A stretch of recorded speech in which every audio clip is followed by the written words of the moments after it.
तो इस लेक्चर में हम देखेंगे कि मल्टी फैक्टर ऑथेंटिकेशन आप एडब्ल्यूएस में कैसे लोग इनेबल करते हो।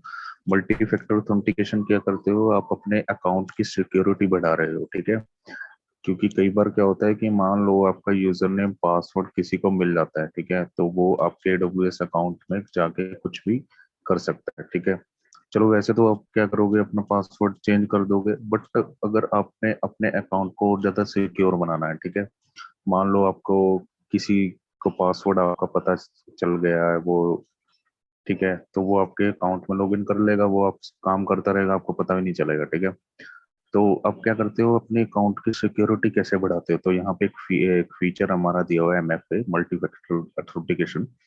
मल्टी फैक्टर ऑथेंटिकेशन में क्या होता है कि आप अपने एक मोबाइल डिवाइस को एज ए टोकन यूज करते हो, ठीक है। जैसे अगर आप एक वर्किंग प्रोफेशनल हो तो आपने देखा होगा कि मोबाइल कई बार हमें वीपीएन कनेक्ट करने के लिए टोकन डिवाइसेस यूज करनी पड़ती हैं, ठीक है। वो जब तक टोकन आप एंटर नहीं करोगे तब तक आपका वीपीएन कनेक्ट नहीं होगा, ठीक है। तो ऐसे ही AWS अकाउंट में हम अपने मोबाइल को एज ए टोकन यूज करेंगे कि जब तक आप अपने मोबाइल से पिन को एंटर नहीं करोगे आपका AWS अकाउंट लॉगिन नहीं होगा। दैट मीन किसी को यूजर नेम पासवर्ड भी पता चल गया तो वो आपका अकाउंट लॉगिन नहीं कर सकता, ठीक है। तो एमएफए हम कैसे कॉन्फ़िगर करते हैं, सबसे पहले तो आपको एक मोबाइल में अपने गूगल ऑथेंटिकेटर के नाम से ऐप इंस्टॉल करनी है।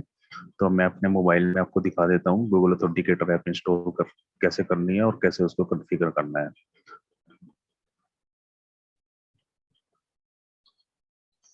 ठीक है। तो ये मेरा मोबाइल है, इसमें आपको एक ऐप इंस्टॉल करनी पड़ेगी गूगल ऑथेंटिकेटर के नाम से। तो मैं प्ले स्टोर में जाता हूँ और गूगल ऑथेंटिकेटर के नाम की ऐप की इंस्टॉल कर लेता हूँ, ठीक है।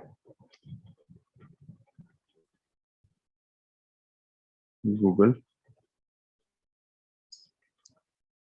ऑथेंटिकेटर, ठीक है, ये वाली ऐप आपको इंस्टॉल करनी है,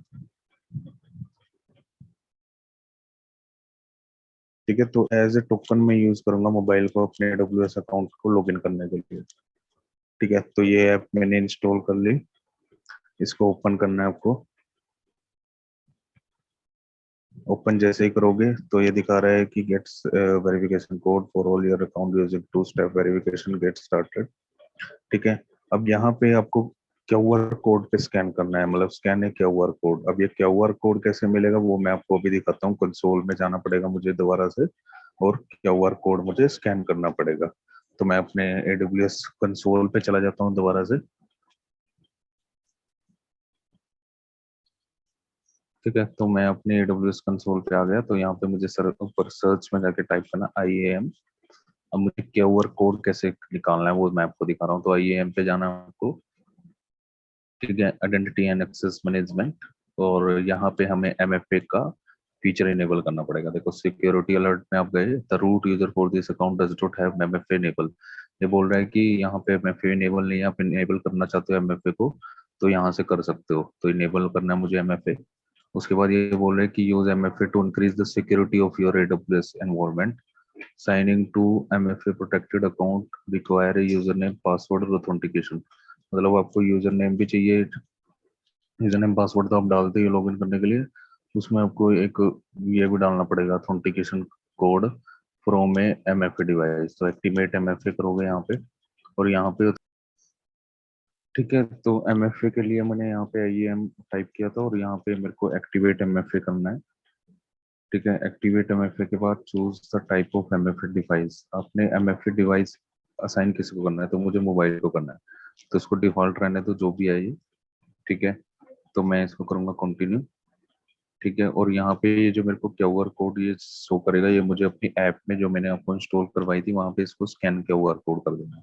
तो मैं अपनी ऐप से इसको क्यूआर कोड को स्कैन कर लेता हूँ,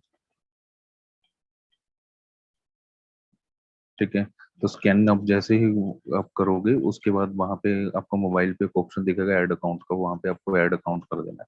और जैसे ही आप ऐड अकाउंट करते हो तो आपको ना एक प्रोसेसिंग दिखनी शो करेगा अपने मोबाइल में, ठीक है। तो पहले आपको एमएफए कोड 1 में देखो क्या डालना है, जो आपका फर्स्ट कोड शो होगा वो यहाँ पे डालना है और सेकंड कोड यहाँ पे डालना है।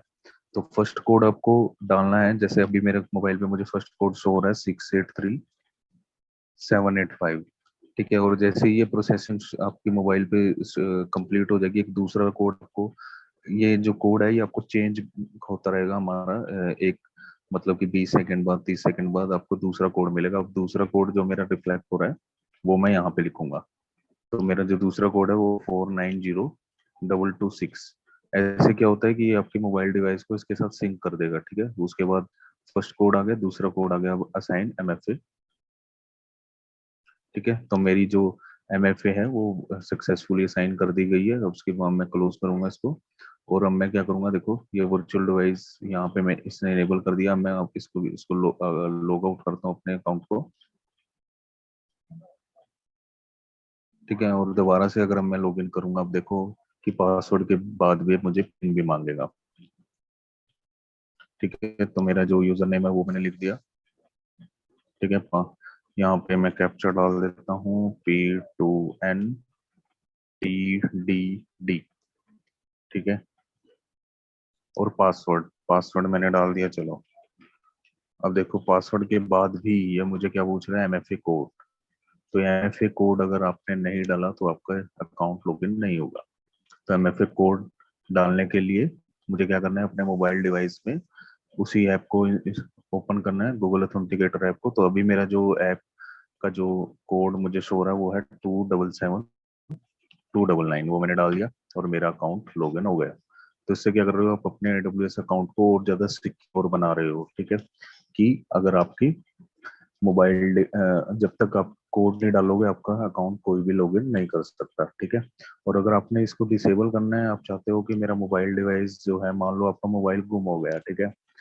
आपने ऑथेंटिकेशन जो है MFA के थ्रू कर रखी थी अपने मोबाइल से, और आपका मोबाइल गुम हो गया, ठीक है। तो आप उस केस में क्या करोगे, उस केस में भी हमारा AWS में क्या होता है, देखो यहाँ पे आपको जाना है MFA में, ये रहा देखो, इनेबल MFA।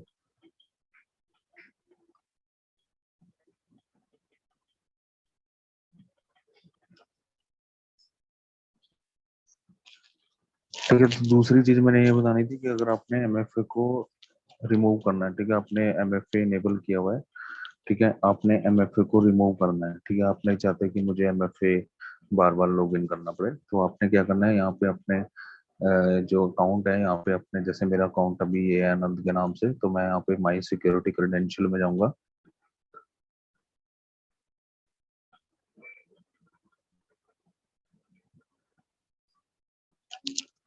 ठीक है। और माई सिक्योरिटी क्रेडेंशियल में जाके आपने क्या करना है, यहाँ में MFA पे जाना है और मैनेज में जाना है और इसको यहाँ से रिमूव कर देना है। और आपका MFA रिमूव हो गया। अब मैं अगर दोबारा से लॉग आउट लॉग इन करूंगा, अब मेरे से MFA ये नहीं मांगेगा। तो ये तो था कि how we can secure the account by MFA and how remove the MFA। तो अभी मैं लॉग इन करूंगा तो मेरे से कोई भी MFA ये नहीं पूछेगा। तो मैं दोबारा से लॉग इन करके दिखा देता हूँ आपको,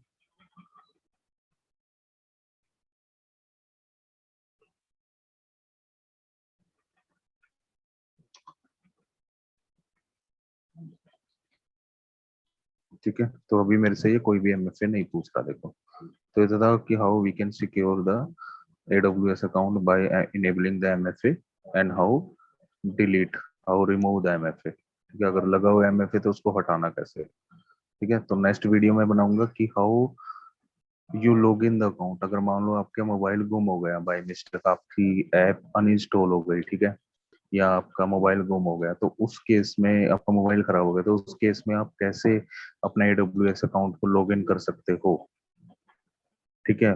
क्योंकि मान लो ये तो चलो ये था कि मोबाइल आपके पास है और ऐप इंस्टॉल है, बट अगर आपका मान लो मोबाइल गुम हो जाता है या ऐप इंस्टॉल अनइंस्टॉल हो गई, ऐप करप्ट हो गई, तो उस केस में आप कैसे AWS अकाउंट को लॉग इन करोगे, वो मैं नेक्स्ट वीडियो में आपको दिखाऊंगा।